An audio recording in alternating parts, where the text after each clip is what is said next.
தமிழ் குரல் நேயர்களுக்கு வணக்கம் என்று நம்மோடு ஊடகவியலாளர் சேகுவர் இணைந்திருக்கிறார். உரையாடுவோம். வணக்கம். வணக்கம். இந்த திட்டத்தை தமிழ்நாட்டில் முதலமைச்சராக இருந்த முத்துவேல் கருணாநிதி ஸ்டாலின் என்ன செய்யறாருன்னா அந்த நகலை அப்பயே எரிக்கிறார். இதுதான் இந்தியாவிலே முதல் முறை எதிர்ப்பு, முதல் எதிர்ப்பு.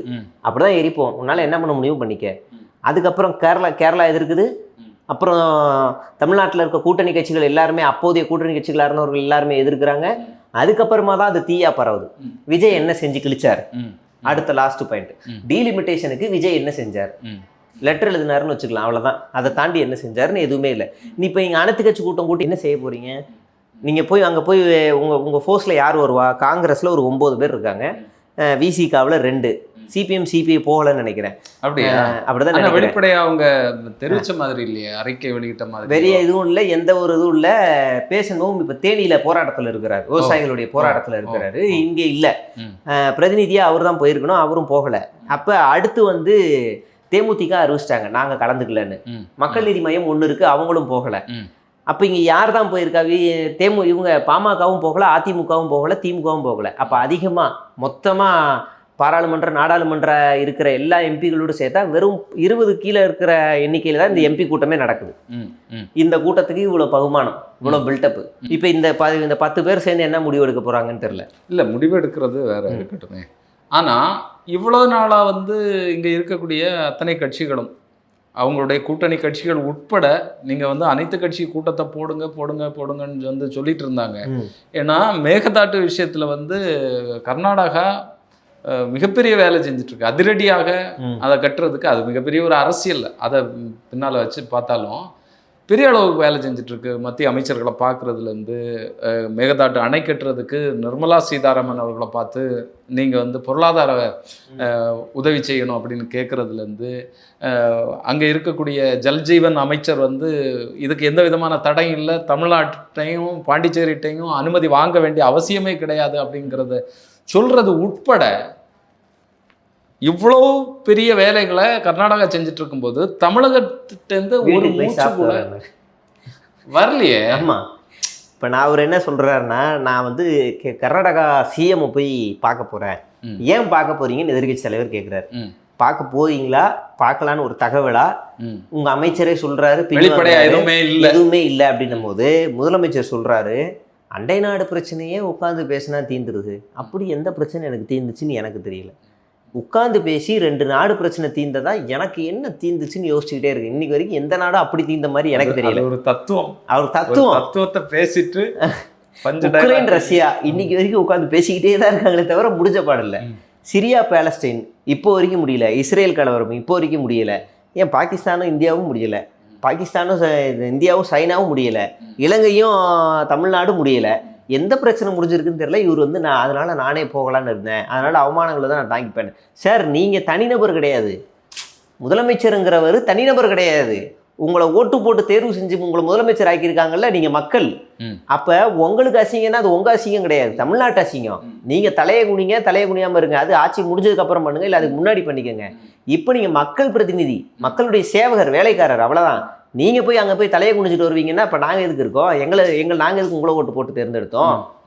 அதைத்தான் சிபிஎம் அங்கேயே கேட்குது. நீங்கள் மண்டியிடலாம் வேணாம், நீங்கள் முதலமைச்சர் அப்படின்னு அவர் அந்த இடத்துலயே பதிலடி கொடுக்குறாரு. அப்போ இவங்க காவிரி விவகாரத்தில் இப்போ வரைக்கும் என்ன நிலைப்பாடுன்னு தெரியல, வெளிப்படையாகவே தெரியல. அணை கட்ட விட மாட்டோம்னு இவங்க எங்கே கோரிக்கை வைக்கிறாங்கன்னா, கடந்த ஆட்சியை கோரிக்கை வைக்கிறாங்க. கடந்த ஆட்சி தான் தவறுங்கிறாங்க.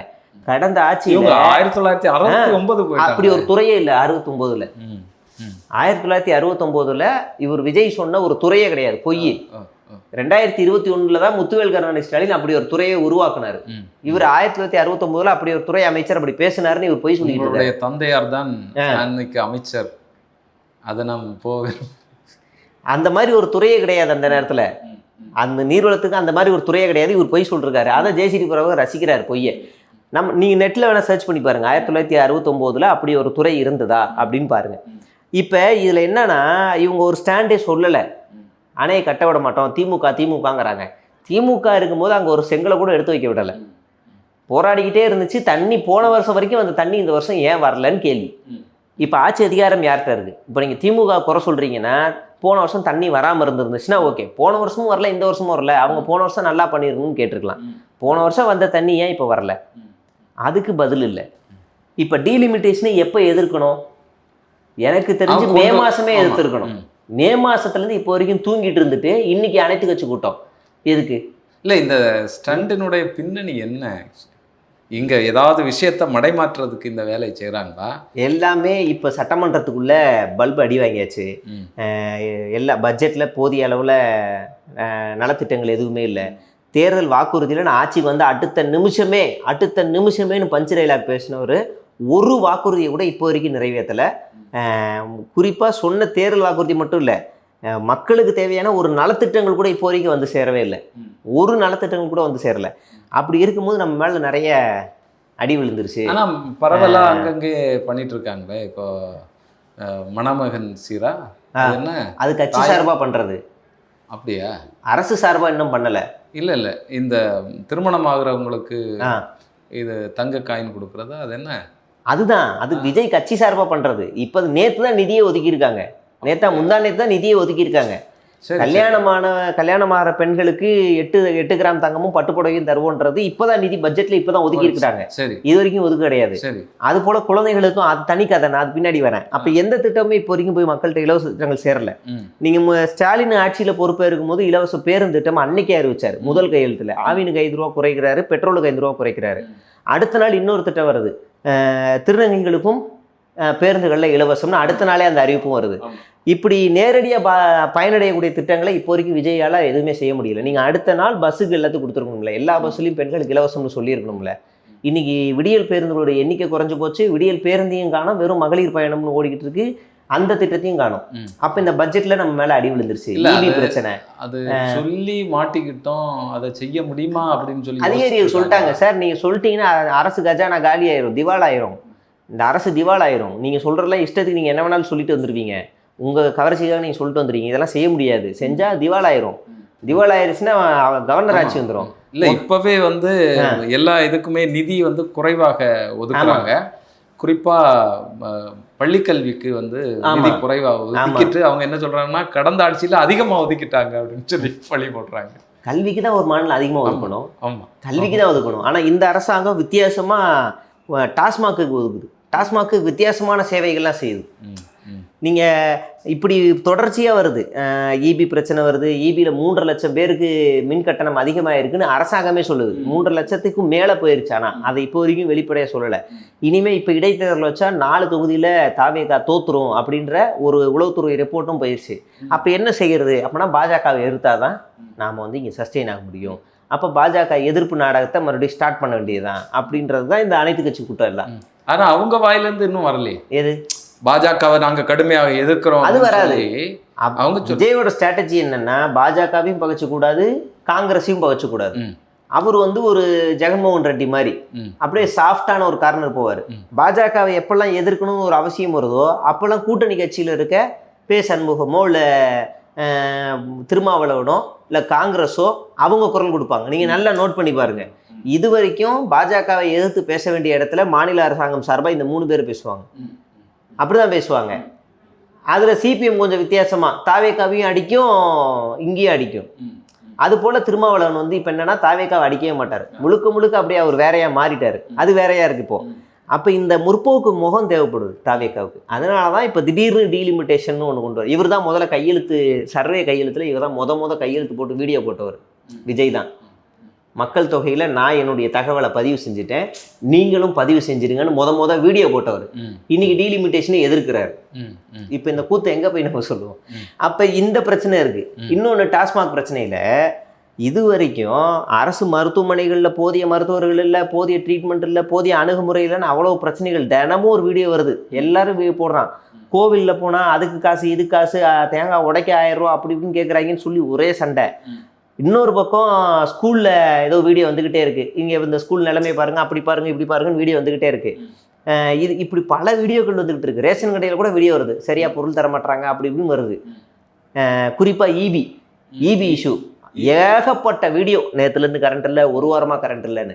ஆனால் இந்த அரசாங்கம் எதில் கவனம் செலுத்தியிருக்குன்னா ஒயின் ஷாப்பில் செலுத்தியிருக்கு. எப்படின்னா மணமகிழ் மன்றம் இனி அரசாங்கமே நடத்தும் அப்படி. அடுத்து டாஸ்மாகை ப்ரைவேட்சேஷன் ஆக போகிறோம். அதுக்கு அடுத்து இப்போ 3ஆவதாக ஒரு அறிவிப்பு வந்திருக்கு. நீங்கள் இனிமேல் 10 ரூபா கோட்டருக்குலாம் வாங்குறாங்களா, போய் அங்கே போய் உங்கள் எனர்ஜியை கத்தி வேஸ்ட் பண்ணாதீங்க. அதுக்காக அரசாங்கம் உங்களுக்காக ஒரு சரமையான ஒரு சூப்பர் சலுகை நாங்கள் வெளியிட போகிறோம். அது என்னென்னா, நீங்கள் வீட்டில் இருந்தே சரக்கை புக் பண்ணலாம்.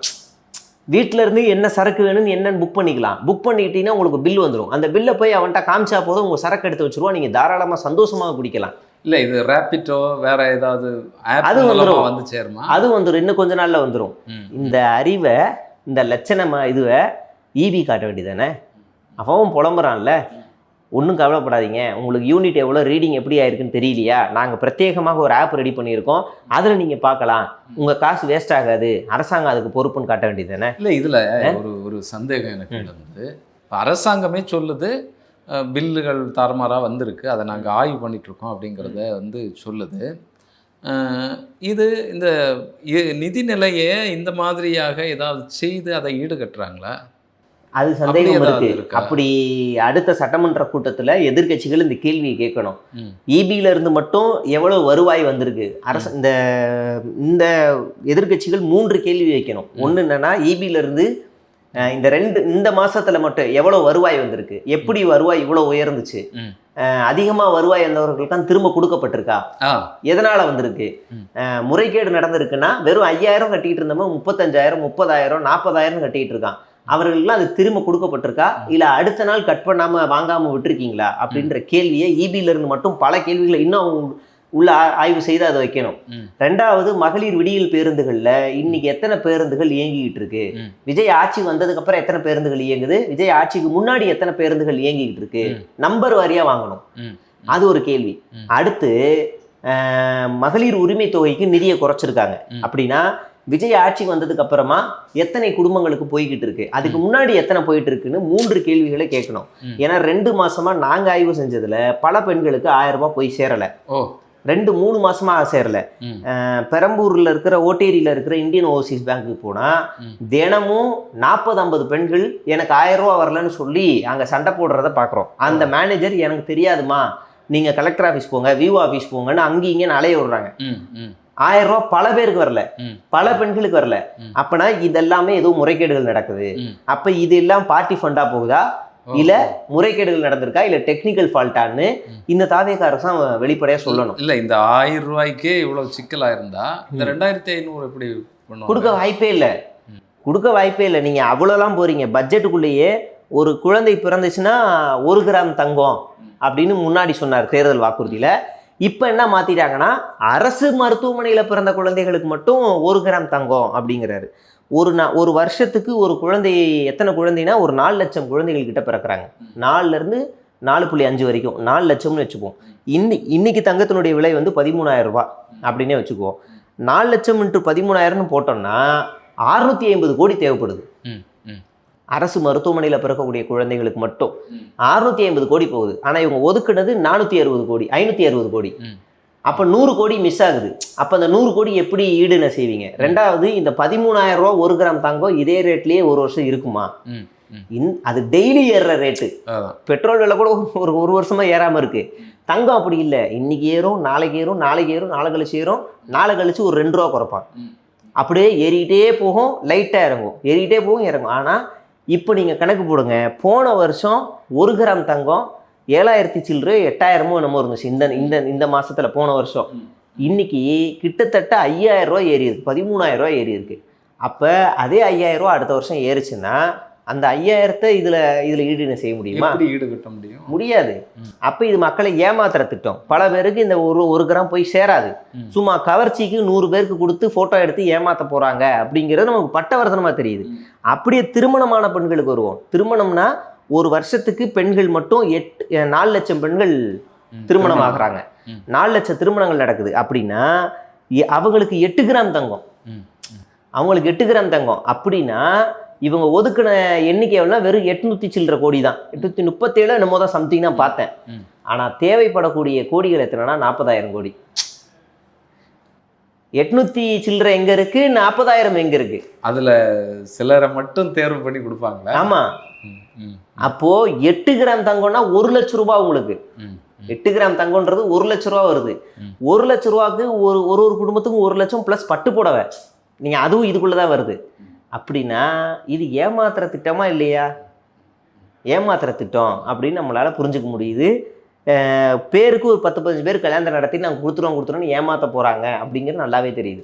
சரி, மறுபடியும் நான் விஷயத்துக்கு வரேன். இன்னைக்கு நடத்தக்கூடிய கூட்டத்தின் விளைவாக என்ன நடக்கிறதுக்கான வாய்ப்பு இருக்குது?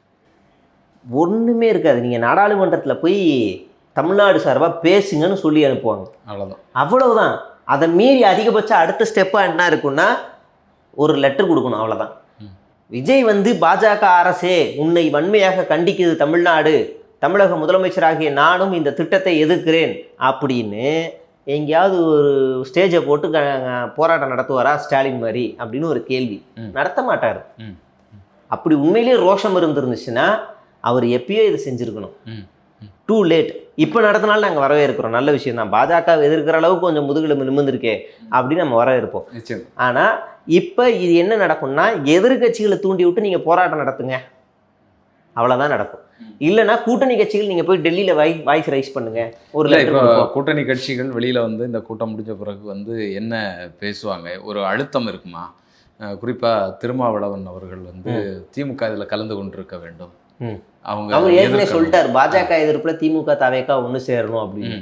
ஆனால் இங்கே என்ன சிக்கல் அப்படின்னா பாஜக நல்லா ஸ்மெல் பண்ணிருச்சு. தமிழ்நாட்டில் காங்கிரஸும் திமுகவும் இருகணியாக பிரிஞ்சுட்டாங்க அப்படின்னா அங்கே குறைஞ்சது நமக்கு ஒரு 10 எம்பிகளோட சப்போர்ட்டு நமக்கு கிடைக்க வாய்ப்பு இருக்குது. இல்லைனா பாதிக்கு பாதியாக பிரியும், ஒன்று திமுக வெளிநடப்பு செய்யும் அப்படின்னு அவங்க கணக்கு போட்டு வச்சுருக்காங்க. ஆனால் திமுக காங்கிரஸ் கொள்கை எதிரி தான், ஜென்ம பரம எதிரி கிடையாது. அவங்க இங்கே தமிழ்நாட்டுக்குள்ளே இனி கூட்டணியில் சேர்க்க மாட்டாங்கன்ற ஸ்டாண்டில் இருந்தாலும் மாநில உரிமைன்ற ஒரு விஷயத்தில் அந்த டீலிமிட்டேஷனை அவங்க எதிர்ப்பாங்க, இப்பயும் எதிர்த்துக்கிட்டு தான் இருக்காங்க. அதுலேருந்து நமக்கு அதை புரிஞ்சுக்க முடியுது, நம்பிக்கை இருக்குது. சிபிஎம்மும் சிபிஐயும் அதே நிலைப்பாடில் தான் இருப்பாங்க. இப்போ காங்கிரஸ் என்ன செய்யும் தெரியாது. காங்கிரஸ் 4 துண்டை தூக்கி போட்டால் அந்த பக்கம் போனாலும் போயிடும், பாஜக சைடும் போயிடும், இல்லைனா வெளிநடப்பு செஞ்சாலும் செஞ்சுருவாங்க. அப்படிப்பட்டது தான் காங்கிரஸ். அப்போ இருந்தாலும் நம்ம புரிஞ்சுக்குவோம், விஜயை வச்சு கொஞ்சம் குட்டையை குழப்பி ஏதாவது ஒன்று செய்யணும்னு பாஜக விரும்புது. அதே போல் மேற்கு வங்கத்தில் மம்தாவோட கட்சி 2ஆக பிரிஞ்சிருக்கு. அதில் இருக்கக்கூடிய பல எம்பிக்கள் ரிசைன் பண்ணுறாங்க, கட்சி தாவல் செய்கிறாங்க, இப்படிலாம் நடக்குது. ஸோ அப்போ அங்கேருந்து எதிர்ப்போம் நமக்கு மறுபடியும் இந்த பில் பாஸ் பண்ணால் இந்த டைல்யூஷன்ஸ்லாம் இருந்துச்சுன்னா நம்ம இந்த பில்லை பாஸ் பண்ண வச்சிடலாம் அப்படிங்கிற குறுக்கு வழி தான் பாஜகவுக்கு. இதை உடைக்கணும் அப்படின்னா எல்லா மாநிலங்களில் காங்கிரஸ் இருக்கிற காங்கிரஸ் அல்லாத ஆட்சியில் இருக்கக்கூடிய மாநிலங்கள், நம்ம சந்திரபாபு நாயுடுவும் பார்க்கலாம் இதில், இப்படி எல்லா மாநிலங்கள்லையுமே நீங்கள் ஜெகன்மோகன் ரெட்டியும் பார்க்கலாம், அவர்களுக்கும் எம்பி இருக்காங்க. எல்லாரையுமே கூப்பிட்டு மாயாவதியிலேருந்து நிதின் கட்கரியிலேருந்து எல்லாரையுமே ஒன்று திரட்டி ஒரு பெரிய ஃபோர்ஸ் ரெடி பண்ணணும் இந்த பில் பாஸ் பண்ணுறதுக்கு மட்டும். ஏன்னா இது ஒவ்வொரு மாநில உரிமையோட பிரச்சனை. அப்போ விஜய் இங்கே என்ன முயற்சி எடுப்பாருன்னா டெல்லியில் போய் பண்ணுங்க அவ்வளோதான் சொல்லுவார். அதை தாண்டி இங்கே பெருசாக கூட்டம் பண்ண முடியாது. ஸ்டாலின் அவர்களுக்கு இருந்த ஒரு துணிச்சல் மட்டும் அல்ல, ஒரு ஆளுமை. அனைத்து மாநிலங்கள்லையும் பேசக்கூடியது, தலைவர்களோட பேசுறது, அவர் கூப்பிட்டா வரக்கூடிய அந்த அக்சஸ் ஏற்றுக்கொண்டு அவரை மதித்து ஒரு ஆலோசனையில் ஈடுபடுறது, துணிவாக இல்லை பாஜகவை எதிர்க்கிறது அப்படிங்கிற ஒரு நிலை இருந்தது. ஆனால் அதில் தவேக தலைவரை பொருத்தி பார்க்க முடியுமா விஜய் அவர்களை? வாய்ப்பே இல்லை. அதாவது இந்த குட்டையில் மண்ணை போட்டது காங்கிரஸ் தான். ஒரே ஒரு அமைச்சர் பதவிக்காக, அல்ப அமைச்சர் பதவிக்காக ஆசைப்பட்டு ஒரு பெரிய கூட்டணியை இந்தியா முழு அவங்க கட்சியை நாசமாக்குறது வேலையை காங்கிரஸ், தமிழ்நாடு காங்கிரஸ் பார்த்துருக்கு. ஏன்னா இந்தியா கூட்டணியில் காங்கிரஸ் முதல்ல இல்லவே இல்லை. இந்தியா கூட்டணியில் காங்கிரஸே கிடையாது. 2018 காங்கிரஸை சேர்க்கக்கூடாதுங்கிற முடிவில் அரவிந்த் கெஜ்ரிவால் இருந்தார். அப்போ இந்தியா கூட்டணியில் இவரும் இருந்தார், நிதிஷ் இருந்தார், நம்ம சிவப்பு தொப்பியிலேருந்து நிதிஷ்குமார், இவங்க லல்லுலேருந்து எல்லாருமே இருந்தாங்க. காங்கிரஸை உள்ளே இழுத்து பிடிச்சிக்கிட்டு எல்லாரையும் உள்ளே இழுத்து பிடிச்சிக்கிட்டு இந்த வண்டியை அப்படியே ஓட்டிட்டு கொண்டு வந்தவர் ஸ்டாலின்.